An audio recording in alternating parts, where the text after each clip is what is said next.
ಚಾನಲ್ಗೆ ನಿಮ್ಮೆಲ್ಲರಿಗೂ ಸ್ವಾಗತ.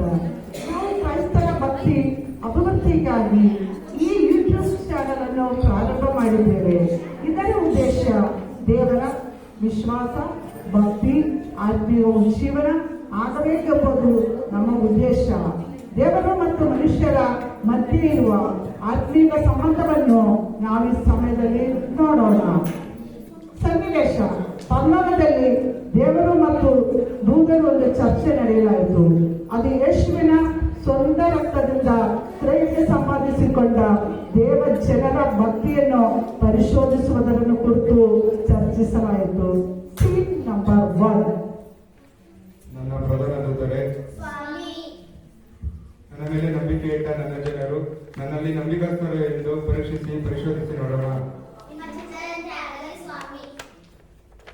ನಾವು ಮಾರುವೇಷದಲ್ಲಿ ಟೀಚರ್ರವರಾಗಿ ಹೋಗೋಣ. ಭೂಮಿಯಲ್ಲಿರುವ ದೇವರ ಮಕ್ಕಳು, ವಿಶ್ವಾಸಿಗಳು ದೇವರನ್ನು ಹಿಂಬಾಲಿಸುವುದನ್ನು ನಾವು ನೋಡೋಣ.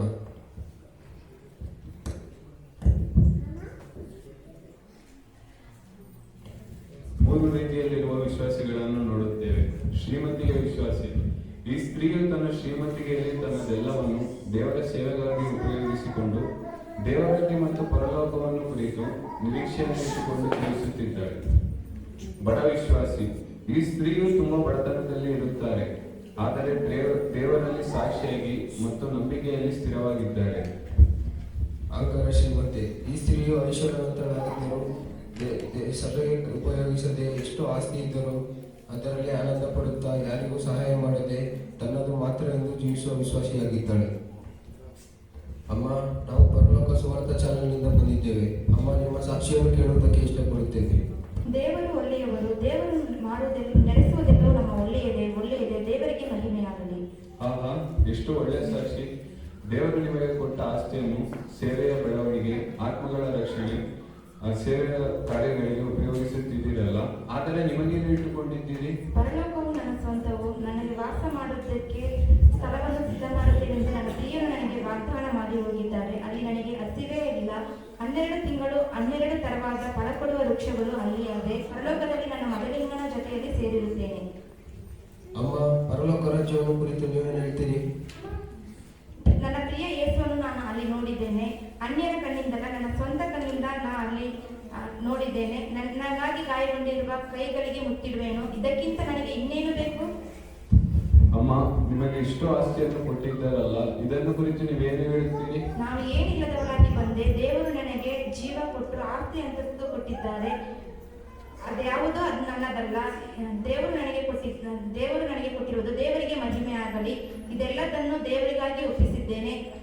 ನನ್ನಿಂದ ದೇವರ ನಾಮಕ್ಕೆ ಮಹಿಮೆಯಾಗಲಿ. ಅಮ್ಮ, ನಾವು ಪರಲೋಕ ಸುವಾರ್ಥ ಚಾನಲ್ನಿಂದ ಬಂದಿದ್ದೇವೆ. ದೇವರ ಮಕ್ಕಳು ಅನೇಕರು ಕಷ್ಟಗಳು, ಶೋಧನೆಗಳು, ಅನಪಾರಗಳು, ಸಾಲ, ರೋಗ, ತೊಂದರೆಗಳಲ್ಲಿ ಇರುತ್ತಾರೆ. ಇದರ ಬಗ್ಗೆ ನೀವೇನು ಹೇಳ್ತೀರಿ? ದೇವರು ನಮ್ಮನ್ನು ಪುಟ್ಟಕ್ಕೆ ಹಾಕಿ ಶೋಧಿಸುತ್ತಾರೆ. ಶೋಧಿತರಾದ ನಾವು ದೇವರಿಗೆ ಉಪಯೋಗಿತರಾಗಿ ಚಿನ್ನದ ಪಾದೆಯಲ್ಲಿ ಉಪಯೋಗಿತರಾಗಿರುತ್ತೇವೆ. ಒಳ್ಳೆಯ ವಿಶ್ವಾಸಿಯಾದರೆ ನಿಮಗೆ ಕಷ್ಟ, ಕಣ್ಣೀರು, ಸಾಲ ಬರುವಾಗ ಅದರಿಂದ ನೀವು ಹೇಗೆ ಬಿಡುಗಡೆ ಹೊಂದುತ್ತೀರಿ? ಕಣ್ಣೀರಿನ ಸಮಯದಲ್ಲಿ ತಾಯಿಯಾಗಿರುತ್ತಾರೆ, ಕಷ್ಟದ ಸಮಯದಲ್ಲಿ ತಂದೆಯಾಗಿರುತ್ತಾರೆ, ಇಕ್ಕಟ್ಟಿನ ಸಮಯದಲ್ಲಿ ಆಶ್ರಯವಾಗಿರುತ್ತಾರೆ. ನನ್ನ ರೋಗದ ಸಮಯದಲ್ಲಿ ವೈದ್ಯನೂ ಆತನೇ. ನನ್ನ ಮರಣದ ಕಣ್ಣಿಗಳು ಬಂದರೂ ಆತನಲ್ಲಿ ಜೀವಿಸುವವಳಾಗಿರುತ್ತೇನೆ. ಈ ಲೋಕದಲ್ಲಿ ನಿಮಗೆ ಏನೂ ಇಲ್ಲದಿದ್ದರೂ, ಎಷ್ಟು ಕಷ್ಟಗಳಿದ್ದರೂ ದೇವರ ಮೇಲಿಟ್ಟಿರುವ ನಂಬಿಕೆ, ಭಕ್ತಿಯನ್ನು ಬಿಡದೆ ಸ್ಥಿರ ವಿಶ್ವಾಸದಲ್ಲಿ ಜೀವಿಸುತ್ತಿದ್ದೀರಲ್ಲ, ಕಾರಣವೇನು?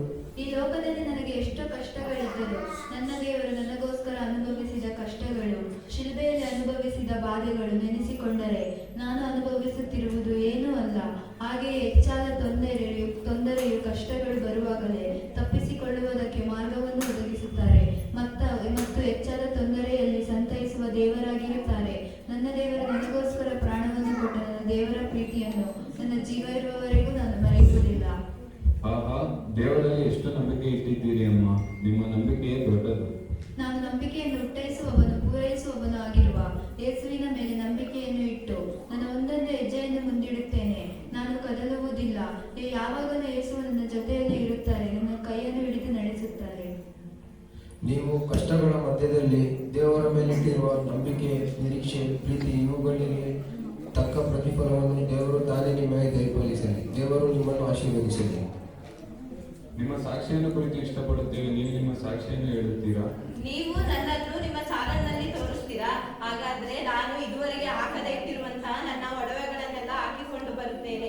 ನಾನು ಯಾರಿಗೂ ತೋರಿಸದಂತೆ ಇಟ್ಟಿರುವಂತಹ ನನ್ನ ಮಕ್ಕಳಿಗೂ ನನ್ನ ಸೊಸೆಯರಿಗೂ ತೋರಿಸದೇ ಇಟ್ಟಿರುವಂತಹ ನನ್ನ ಆಭರಣಗಳನ್ನೆಲ್ಲ ಹಾಕಿಕೊಂಡು ಬರುತ್ತೇನೆ. ಅಮ್ಮ, ನೀವು ಸೇವೆಗೆ ಖರ್ಚು ಮಾಡುವುದಿಲ್ಲವೋ? ನಾನು ಕಷ್ಟಪಟ್ಟು ಹೊಟ್ಟೆ ಕಟ್ಟಿ ಮೈ ಮುರಿದು ರಾತ್ರಿ ಹಗಲು ಬೆವರು ಸುರಿಸಿ ಸಂಪಾದಿಸಿದ್ದು ನಾನು ಕುತ್ಕೊಂಡು ತಿನ್ನುವುದಕ್ಕೆ. ಸೇವಕರಿಗೆ ಅಂತ ಕೊಟ್ರೆ ಅವ್ರು ಮಾತ್ರ ಉದ್ಧಾರ ಆಗ್ತಾರೆ. ನನ್ನ ಜೀವನಕ್ಕೆ ನಾನೇನ್ ಮಾಡೋದು? ನಾನೆಲ್ಲಿಗೆ ಹೋಗೋದು? ನನ್ನ ಮಕ್ಕಳಿಗೂ ಸಹ ನಾನು ಕೊಡೋದಿಲ್ಲ. ನಾನು ಯಾರನ್ನು ಸಹ ನಂಬೋದಿಲ್ಲ. ಎಲ್ಲರಿಗೂ ಕೊಟ್ಟು ನಾನೆಲ್ಲಿಗೆ ಹೋಗ್ಲಿ? ಪಕ್ಕದ ಮನೆ ಅಜ್ಜಿ ಸೇವೆ, ಸಭೆ, ದೇವರ ಕಾರ್ಯಗಳಿಗೆ ಖರ್ಚು ಮಾಡುತ್ತಾರೆ. ದೇವರು ನಿಮ್ಮನ್ನು ಕೇಳಿದರೆ ನೀವೇನು ಉತ್ತರ ಕೊಡುತ್ತೀರಿ? ನಾನು ಅವಳ ಹಾಗೆ ಬುದ್ಧಿ ಇಲ್ಲದವಳಲ್ಲ. ದೇವರು ಈಗ ಬರ್ತಾರೆ ಮತ್ತು ಆ ದಿನವು ಸಮೀಪವಾಗಿದೆ ಅಂತ ಹೇಳ್ತಾ ಇದ್ದಾರೆ. ಆದ್ರೆ ದೇವರು ಬೇಗ ಬರಲ್ಲ. ಯಾವತ್ ಬರ್ತಾರೋ ಏನೋ. ದೇವರ ಬರೋಣದ ತನಕ ನಾನು ಜೀವಿಸಬೇಕಲ್ಲ. ದೇವರಿಗೆ ಅಂತ ಕೊಟ್ಟು ಕೊಟ್ಟು ಕೊನೆಗೆ ನಾನು ಚಿಕ್ಬಿಡಿಬೇಕೋ ಏನೋ. ಅಮ್ಮ, ಇಷ್ಟೆಲ್ಲ ಆಸ್ತಿ ಇದೆ ಮತ್ತು ಒಂದು ರೋಗ ವ್ಯಾಧಿ ಬಂದರೆ ನೀವೇನ್ ಮಾಡ್ತೀರಿ? ನಾನು ಲೋಟದ ಹೆಂಡತಿ ಹಾಗೆ ತುಂಬಾ ಒಡವೆ, ಹಣ, ಆಸ್ತಿ, ಬೆಳ್ಳಿ, ಬಂಗಾರ, ಜಮೀನನ್ನ ಸೇರಿಸಿಟ್ಟಿದ್ದೀನಿ. ನನ್ನ 4 ತಲಾಂತರವರೆಗೆ ಕೂತು ತಿನ್ನುವುದಕ್ಕೆ ಸೇರಿಸಿಟ್ಟಿದ್ದೀನಿ. ಬೆಳಿಗ್ಗೆನೆ ಬಂದು ತಲೆ ಕೆಡಿಸೋದಕ್ಕೆ ಬಂದಿರಾ? ನನಗೆ ಸೇವಕರಿಗೆ ಕೊಡು ಎಂಬುದಾಗಿ ಹೇಳಿ ಹಾಳು ಮಾಡೋದಕ್ಕೆ ಬಂದಿರಾ? ನನಗೆ ರೋಗ ಬರುತ್ತೆ ಅಂತ ಶಾಪ ಹಾಕ್ತೀರಾ? ಹೋಗ್ರಿ ಹೋಗ್ರಿ ಹೋಗ್ರಿ ಹೋಗ್ರಿ, ನನ್ನ ಕಣ್ಮುಂದೆ ನಿಲ್ಬೇಡ್ರಿ. ಹೋಗ್ರಿ ಹೋಗ್ರಿ. ಬೆಳಿಗ್ಗೆನೆ ಬಂದು ಯೂಟ್ಯೂಬ್ ಚಾನೆಲ್ ನಲ್ಲಿ ತೋರಿಸ್ತೇವಂತ ಹೇಳಿ ನನಗೆ ರೋಗ ಬರುತ್ತೆ ಅಂತ ಶಾಪ ಹಾಕ್ತಾರೆ. ಹೋಗ್ರಿ ಹೋಗ್ರಿ. ಅಯ್ಯೋ ಅಯ್ಯೋ ನನ್ನ ತಲೆ, ಅಯ್ಯೋ ನನ್ನ ಹೊಟ್ಟೆ, ಅಯ್ಯೋ ಯಾರಾದ್ರೂ ಇದ್ರೆ ಕಾಪಾಡಿ. ಅಯ್ಯೋ ಅಯ್ಯೋ ಅಯ್ಯೋ ನನ್ನ ತಲೆ, ಅಯ್ಯೋ ನನ್ನ ಹೊಟ್ಟೆ, ಅಯ್ಯೋ ನನ್ನ ಎದೆ, ಅಯ್ಯೋ. ಇವಳು ದೇವರ ಭಕ್ತರಂತೂ ಯಾವಾಗ್ಲೂ ಪ್ರಾರ್ಥನೆ ಮಾಡುತ್ತಾಳೆ, ಆದ್ರೆ ಯಾವ ಪ್ರಯೋಜನವಿಲ್ಲ. ಪ್ರಾರ್ಥನೆ ಮಾಡೋದಕ್ಕೂ ಇವಳ ಜೀವನಕ್ಕೂ ಯಾವ ಸಂಬಂಧವೂ ಇಲ್ಲ. ಇವಳಿಗೆ ಕೆನಬಳಿಕೆ ಇದೆಯಾ? ನಾನು ದೇವರ ಮಗಳು ಎಂದು ಹೇಳುತ್ತಾಳೆ. ಅವರಿಗೆ ಪ್ರೀತಿ ಇಲ್ಲ. ಯಾರಾದರೂ ಕಷ್ಟ ಅಂತ ಬಂದ್ರು ಒಂದು ಸಹಾಯವೂ ಮಾಡುವುದಿಲ್ಲ. ನಾನಾಯ್ತು ನನಗೆ ಆಸ್ತಿ ಸೇರಿಸಬೇಕು, ಮನೆ ಕಟ್ಟಬೇಕು ಅಂತ ಇವೇ ಇವಳ ಜೀವನ ಆಯಿತು. ಇವಳಿಗೆ ಸೇವೆಗೆ, ಸಭೆಗೆ, ಉಪದೇಶಕ್ಕೆ ಯಾವ ಸಂಬಂಧನೂ ಇಲ್ಲ. ಇವಳು ಕಷ್ಟ ಅಂತ ಬಂದಾಗ ಇವಳು ಆಸ್ತಿ ಬಂತ, ಅಂತಸ್ತು ಬಂತ? ಜನ ತಾನೇ ಓಡಿ ಬಂದಿದ್ದು ಇವಳು ನೋಡೋದಕ್ಕೆ. ಏ ಬಾರೆ, ಇವಳಾಗಿ ನಾವು ಹಾಕೋದು ಬೇಡ. ದೇವರ ಆಕೆಗೆ ನ್ಯಾಯ ತೀರ್ಪು ಕೊಟ್ಟಿದ್ದಾರೆ.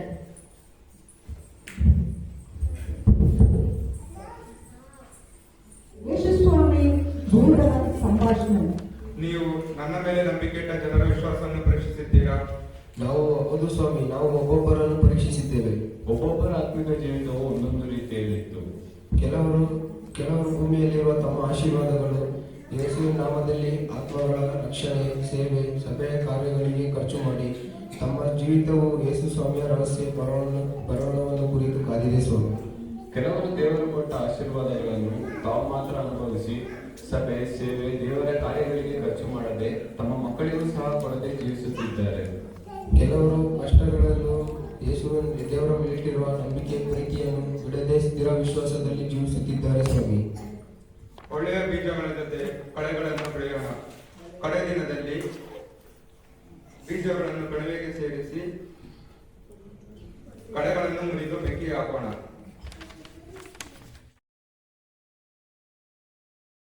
ಪ್ರಿಯರೇ, ಈ ಕಥೆಯ ಸಾರಾಂಶ: ದೇವರು ನಮ್ಮನ್ನು ಪರಿಶೋಧಿಸುವುದಕ್ಕೆ ಬರುವಾಗ ತಾನು ದೇವರಾಗಿ ಬರುವುದಿಲ್ಲ.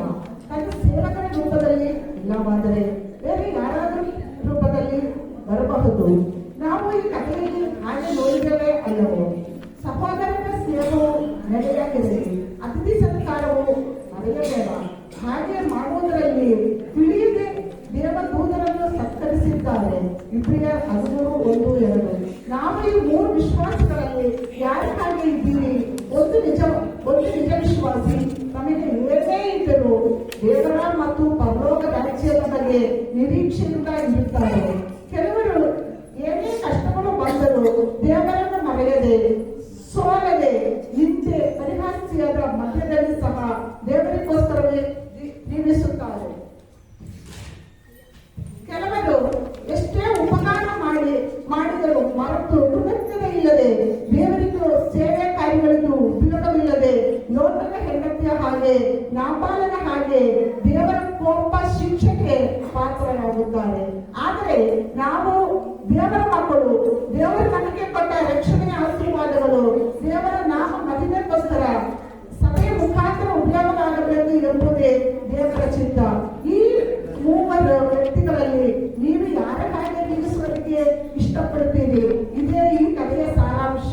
ಲೂಕನ ಸುವಾರ್ತೆ 17ನೇ ಅಧ್ಯಾಯ 32-33ನೇ ವಾಕ್ಯ, 1 ಸಮುವೇಲ 25ನೇ ಅಧ್ಯಾಯ 3ನೇ ವಾಕ್ಯ 37-38ನೇ ವಾಕ್ಯಗಳು. ಇದೇ ಈ ಕಥೆಯ ಸಾರಾಂಶ.